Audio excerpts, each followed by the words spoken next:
जी बच्चों, अस्सलाम वालेकुम। जब बच्चों फर्स्ट ईयर का हमने पहला चैप्टर स्टार्ट किया था, फंडामेंटल कॉन्सेप्ट्स हैं, कुछ बेसिक कॉन्सेप्ट्स हैं केमिस्ट्री के।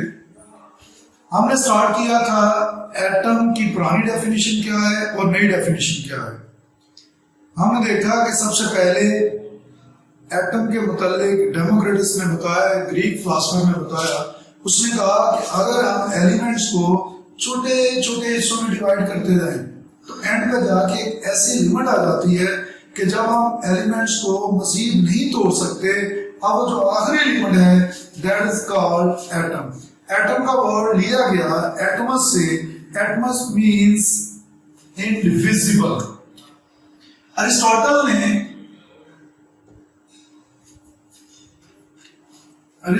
ने जो एटॉमिक थ्योरी है इसको ऑब्जेक्ट किया। इसने कहा कि it is impossible to divide different elements into atoms.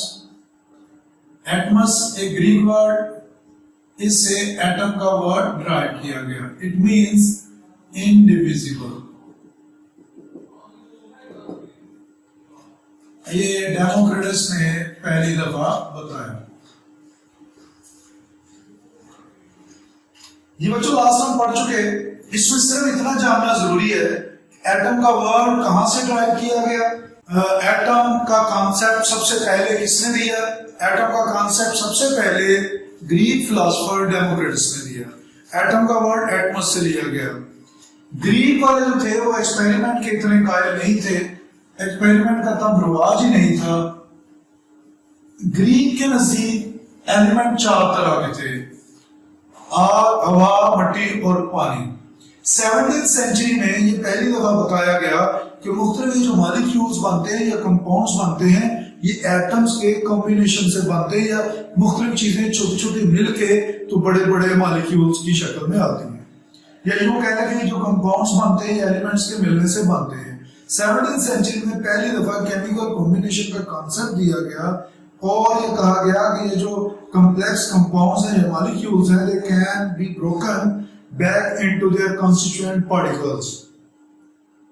1818 में जॉन डाल्टन ने पहली दफा मॉडर्न वर्ल्ड में एटम की बात की। या एटॉमिक थ्योरीज की पढ़ चुके, मैं इसको जरा रिवाइज करूंगा दोबारा। उसने कहा all the elements are made up of very small particles which are called atoms। Atoms cannot be divided further, atoms cannot be created, atoms cannot be destroyed, and it is impossible to create atom. Atoms can neither be created, cannot be destroyed. All the atoms of an element are similar to each other। उसने कहा कि एक element के जितने भी atoms हैं वो सारे के सारे एक जैसे हैं, उनमें कोई फर्क नहीं होता। फिर उसने कहा कि एटम एक खास रेशो में आपस में मिलते हैं तो मॉलिक्यूल्स बनते हैं डिफरेंट कंपाउंड्स के। ये 3-4 पॉइंट्स ये कल हम डिस्कस कर चुके। कल हमने मॉडर्न डेफिनेशन एटम की स्टार्ट की थी। मॉडर्न डेफिनेशन में यह था atom is the smallest particle of an element which can take part in a chemical reaction independently. Modern definition से आज मैं स्टार्ट करूंगा। मॉडर्न डेफिनेशन में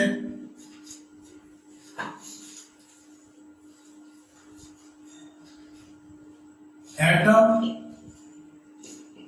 is the smallest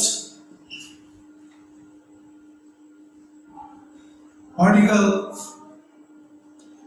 of an atom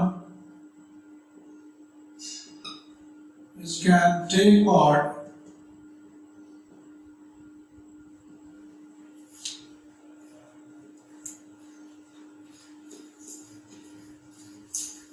in a chemical reaction। Atom वो छोटा सा particle है किसी एलिमेंट का, सबसे छोटा पार्टिकल है कि जो केमिकल रिएक्शन में हिस्सा ले सकता है। एक एलिमेंट के एटम एग्जिस्ट कर सकते हैं अकेले और नहीं भी कर सकते।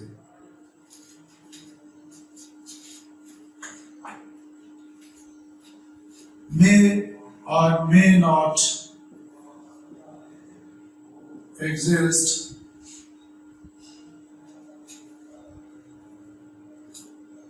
इंडिपेंडेंटली। जो नोबल गैसेस हैं वो इंडिपेंडेंट एग्जिस्टेंस रखती हैं। एग्जिस्ट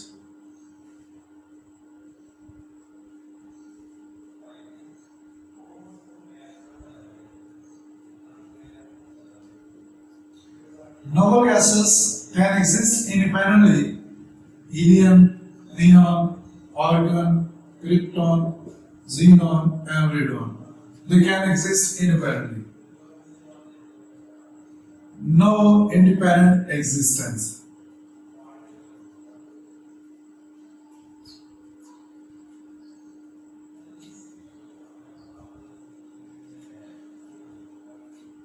इसमें सारे आएंगे नोबल गैसेस के अलावा hydrogen, nitrogen, carbon, sulphur, nitrogen, oxygen etcetera. अच्छा बच्चों, एक एटम के अंदर मोर देन 100 सब एटॉमिक पार्टिकल्स हैं, जिनमें से 3 पार्टिकल्स को फंडामेंटल पार्टिकल्स कहते हैं। आप लोगों को पता होगा कौन से फंडामेंटल पार्टिकल्स हैं? Electron, proton and neutron. इनमें से एक ऐसा पार्टिकल है कि जो सब एटम्स में नहीं पाया जाता। कौन सा ऐसा पार्टिकल है जो सब एटम्स में नहीं पाया जाता? That is neutron. न्यूट्रॉन नहीं पाया जाता किसमें? इसमें प्रोटियम में। Protium, deuterium, tritium, 3 isotopes hydrogen के। जो इसका सिंपलेस्ट आइसोटोप है ना प्रोटियम, उसमें न्यूट्रॉन नहीं होता, सिर्फ एक प्रोटॉन और एक इलेक्ट्रॉन होता है। अच्छा बच्चों, एक शॉर्ट क्वेश्चन है, what is the work of Berzelius?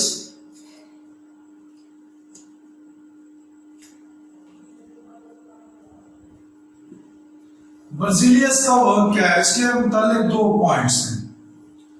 ये पहले पेज पे पहला टॉपिक जो एटम का, उसकी आखिरी 2-3 लाइनें हैं। जे बर्जीलियस, जैकब जॉन बर्जीलियस, इसका एक पॉइंट यह है कि इसने सिंबल सिस्टम मुतारिफ करवाया। इसने कहा कि कार्बन को C से रिप्रेजेंट करें और ऑक्सीजन को O से, नाइट्रोजन को N से, डिफरेंट एलिमेंट्स के सिंबल इंट्रोड्यूस किए। फिर इसके अलावा इसने डिटरमिन किया एटॉमिक मैसेज को। एलिमेंट्स के एटॉमिक मैसेज डिटरमिन किए, जो आज भी काफी हद तक वैलिड हैं। अच्छा बच्चों, ये 2 पॉइंट बर्जीलियस से रिलेटेड एमसीक्यूज में आ सकते हैं, बोर्ड में आ सकते हैं, ये शॉर्ट क्वेश्चन के लिहाज से आ सकते हैं। What is the work of Berzelius? ये एमसीक्यूज में आ जाए। Who gave symbol system and who determined the atomic message? Berzelius ने सिंबल सिस्टम दिया, बर्जीलियस ने एटॉमिक मैसेज को डिटरमाइन किया। अच्छा बच्चों, इसके बाद हम आगे बढ़ते हैं। आज का हमारा टॉपिक है मेन एविडेंस ऑफ एटम। क्या प्रूफ है कि एटम होता है? एटम को किसी ने देखा कभी? कभी नहीं देखा। क्या एटम मौजूद है? हम कह सकते हैं, हम कह सकते हैं नहीं। हम कैसे किसी चीज को प्रूफ कर सकते हैं? वह उसे देखकर। जैसे मैं इस वक्त आपके सामने, अगर मैं इधर ना हूं, मेरे से आवाज आए, तो आप कह सकते हैं कि इधर सर मौजूद नहीं है, सिर्फ उनकी आवाज ही हो सकती है। आपके सामने बोर्ड है, मैं कहूं इधर बोर्ड नहीं है, तो आप कभी भी नहीं मानेंगे, क्योंकि आपको नजर आ रहा है। जो चीज हमें नजर आ रही हो, उसका वजूद हम साबित कर सकते हैं। तो एटम के होने को हम प्रूफ कर सकते हैं अगर हम एटम को देख लें। और एटम को देखना इतना आसान नहीं है। अल्लाह ताला ने हमारी ये जो आंख डिजाइन की है, ये सिर्फ और सिर्फ देख सकती है एक खास वेवलेंथ वाली लाइट को। कोई भी चीज जब हम देखते हैं,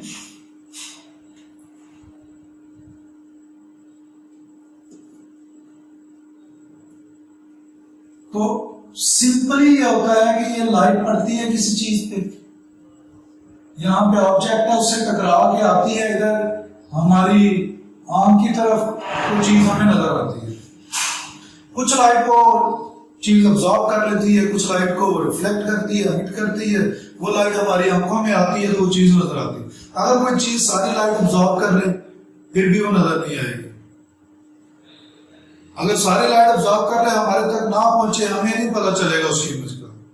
अगर 100% रिफ्लेक्ट कर देती है तो फिर भी उस तरह का प्रॉपर इमेज नहीं बन पाता। लाइट उस चीज से टकरा के हमारी आंखों में आती है, हमारे आंखों का जो रेटिना है, जो पर्दा चश्म जिसे कहते हैं, उसके ऊपर जो लाइट वेव्स हैं वो आपस में रेस मिलती हैं और इमेज उसका डेवलप होता है। हमारी आंख सिर्फ देख सकती है उस लाइट को कि जिसकी वेवलेंथ रेंज 400 से लेकर 800 नैनोमीटर तक हो। ये विजिबल रेंज, विजिबल लाइट की वेवलेंथ है। हमारी आंख सिर्फ ऐसी लाइट को परसीव कर सकती है कि जिसकी कुछ बुक्स में 400 से 750 नैनोमीटर तक लिखा हो। हमारी आंख इस लाइट के लिए सिर्फ और सिर्फ सेंसिटिव है। इससे कम वेवलेंथ वाली या ज्यादा वाली ये लाइट हमें नजर नहीं आती। इससे कम वाली अगर वेवलेंथ कम हो उसे हम ultra violet, x rays, gamma rays कह लेते हैं। इससे अगर ज्यादा वेवलेंथ हो वो इंफ्रारेड में आ जाती है, रेडियो वेव्स में आ जाती है, माइक्रोवेव्स में आ जाती है। इसको हमारी आंख नहीं देख सकती। तो जनरली हम कह देते हैं कि हमारी आंख जो है वो 500 नैनोमीटर वाली वेवलेंथ के लिए सिर्फ परसेप्टिव है।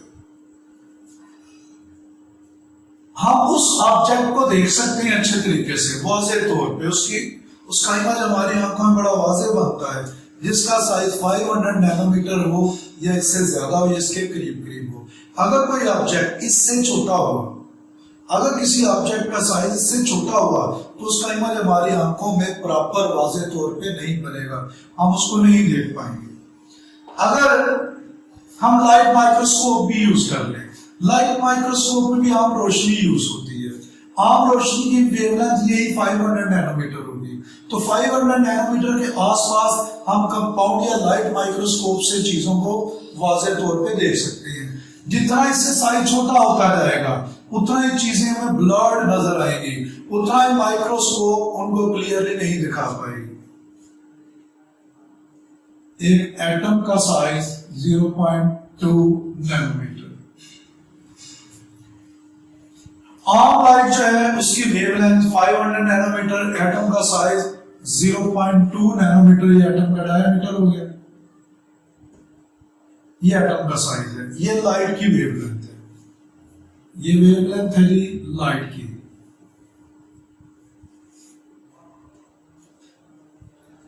मैंने कहा कि हम उस चीज को देख सकते हैं विजिबल लाइट, उसकी wavelength 500 nanometre, visible light 500 nanometre, atom 0.2 nanometre.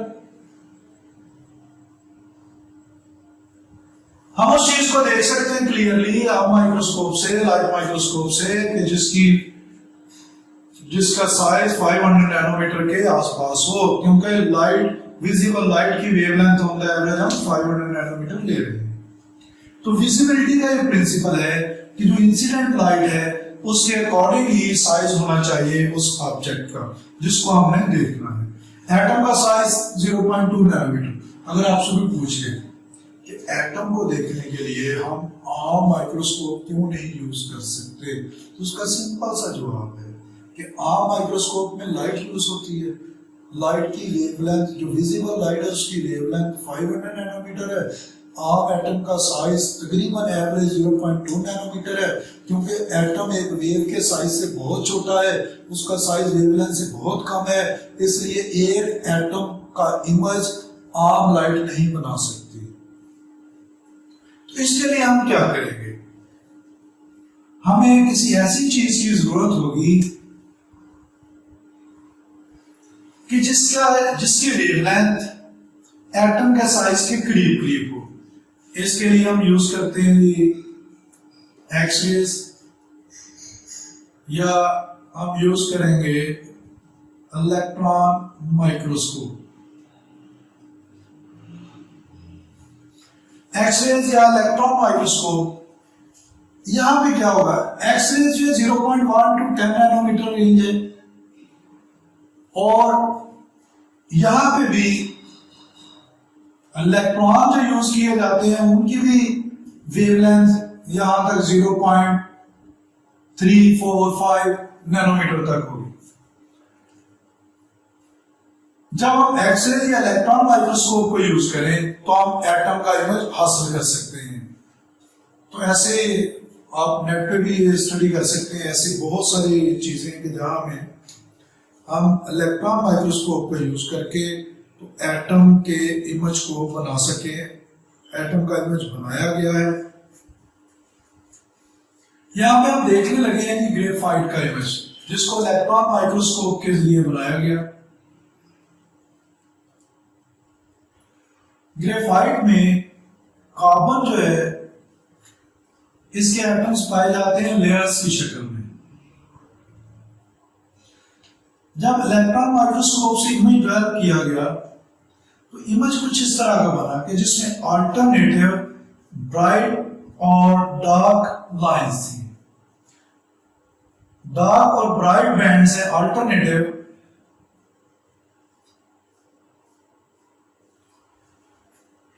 Electron microscope से जो इमेज लिया गया ग्रेफाइट का, वो ये शो करता है कि जहां जहां पे एटम थे वहां वहां पे ये ब्राइट बैकग्राउंड आ गया। जैसे आमतौर पे हम एक्सरे बनाते हैं ना बॉडी का, तो जहां जहां पे हमारी बोन्स होती हैं, हार्ड पार्ट्स होते हैं, वहां पे एक्सरे इमेज की फॉगिंग हो जाती है एक्सरे प्लेट की, और एक्सरे ब्राइट होता है।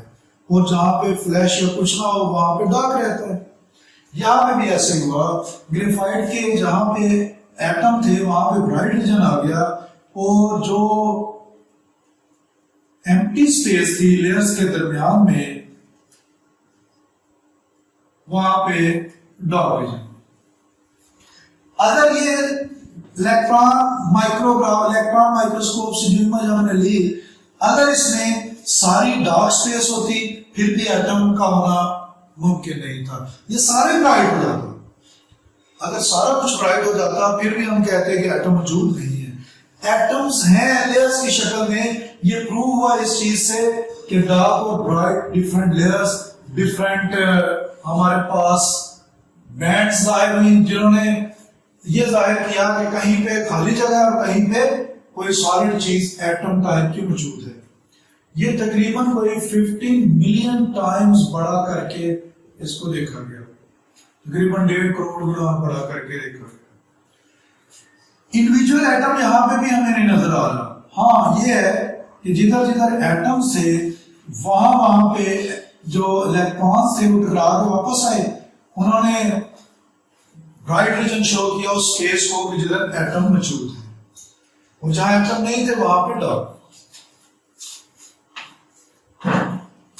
एक एटम इतना छोटा होता है, इतना छोटा होता है कि जब हम एक डॉट लगाते हैं ना छोटा सा, एक फुल स्टॉप लगाते हैं छोटा सा, इसमें भी 2 मिलियन एटम आ जाते हैं।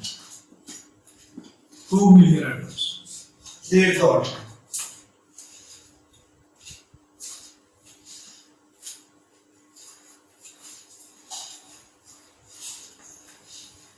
एटम इतना छोटा होता है कि उसके मैस को मेजर करना बहुत ही मुश्किल।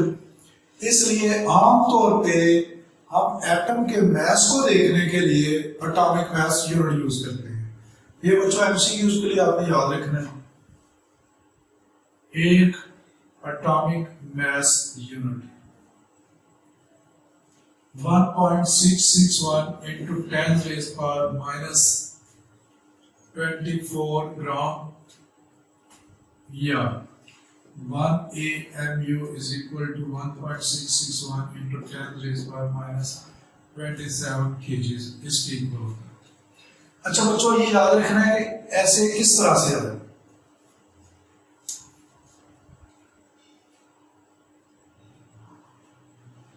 1 ग्राम अगर हम लें, 1 ग्राम में 1 मोल के इक्वल एटॉमिक मास यूनिट्स होते हैं, यानी 1 मोल एटॉमिक मास यूनिट्स अगर लिए जाएं तो उनका मास बनता है 1 ग्राम। अगर हम एवोगैड्रोस नंबर से डिवाइड कर दें, इसको उस तरफ ले जाएं, इधर रह जाएगा 1 AMU is equal to 1/6.022 into 10⁻23। इसको सॉल्व कर लें। जब इसको हम सॉल्व करते हैं तो 1 AMU is equal to 1.661 into 10⁻24 gram. और अगर हम इसे केजीस में चेंज करते हैं, केजीस में चेंज करने के लिए इसे 1000 से डिवाइड करना पड़ेगा, तो ये हमारे पास आ जाएगा -27 केजीस। तो ये आपने एमसीक्यूज के लिए याद रखना है, एंटी टेस्ट के लिए याद रखना है। एक एटम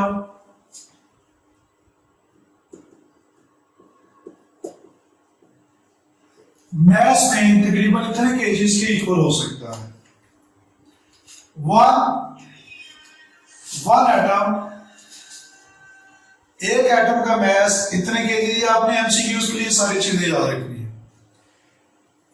एटम है, इसका एविडेंस, एक शॉर्ट क्वेश्चन याद करना है इसमें से। वो कौन सा शॉर्ट क्वेश्चन? ये है कि why is it difficult to view the atom by ordinary or light microscope। अच्छा बच्चों, फर्स्ट ईयर वाले बच्चे फर्स्ट ईयर के केमिस्ट्री के नोट्स मेरे ले लें, ये अवेलेबल होंगे। हमारी एकेडमी है MRV स्टडी टाइम, इधर DPO उसके बिल्कुल सामने, इसके पीछे फोटोकॉपी की दुकान है Irfan book centre. Irfan book centre पे केमिस्ट्री के शॉर्ट क्वेश्चंस के नोट्स हैं, उन नोट्स को ले लें, उन्हीं से आपने तैयारी करनी है शॉर्ट क्वेश्चन की। तो एक शॉर्ट क्वेश्चन इसमें से करना है, इस टॉपिक में से। वो कौन सा है? Why is it difficult to see the atom by light microscope? क्यों आप माइक्रोस्कोप से हम एटम को आसानी से नहीं देख पाते? क्यों एटम नहीं नजर आता उससे? तो क्यों लाइट माइक्रोस्कोप को यूज करना पड़ता है? बाकी एमसीक्यूज क्या है? याद रखनी है चीजें। Wavelength of light, visible light 500 nanometre, size of atom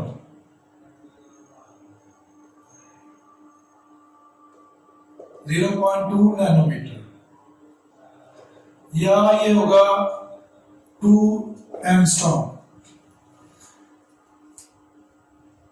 इसके अलावा आपने याद रखना है कि 15 मिलियन टाइम्स बड़ा करके देखा गया इलेक्ट्रॉन माइक्रोस्कोप के जरिए। इसके अलावा आपने याद रखना है कि वेवलेंथ ऑफ इलेक्ट्रॉन 0.5 नैनोमीटर। आपने mass of atom on the average याद रखना है।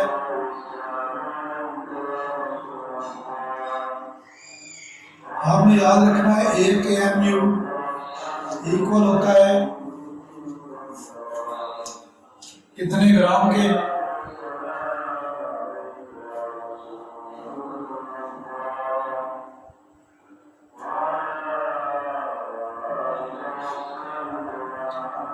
और 1 AMU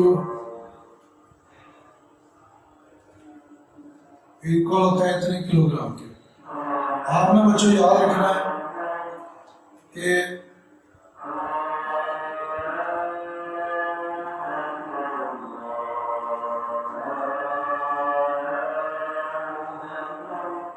इतने एटम्स आ जाते हैं एक आम डॉट में, फुल स्टॉप में। 2 शॉर्ट क्वेश्चन है आज के लिए। एक वर्क ऑफ बर्जीलियस का काम क्या था? 2 काम। He determined the atomic masses of the elements, जो आज तक कुछ हद तक काफी वैलिड है। दूसरा, उसने सिंबल सिस्टम इंट्रोड्यूस किया। 2 काम है बर्जीलियस के जो आपको कल याद होने चाहिए। सिर्फ एक शॉर्ट क्वेश्चन आगे करना है कि why we can't see atom by light microscope, by ordinary microscope। इसका जवाब आपको मिल जाएगा पहली 4-5 लाइनों में। फिर आपने याद रखना है एमसीक्यूज के लिए ये कुछ इंफॉर्मेशन है, इसको अच्छे तरीके से आपने प्रिपेयर करना है। कल हम इंशाल्लाह शुरू करने जा रहे हैं मॉलिक्यूल क्या होता है, मैक्रो मॉलिक्यूल्स क्या होते हैं। कल के लेक्चर में बच्चों हमने देखना है आयंस क्या होते हैं और नेक्स्ट हम देखेंगे मॉलिक्यूलर आर्म। ठीक है बच्चों।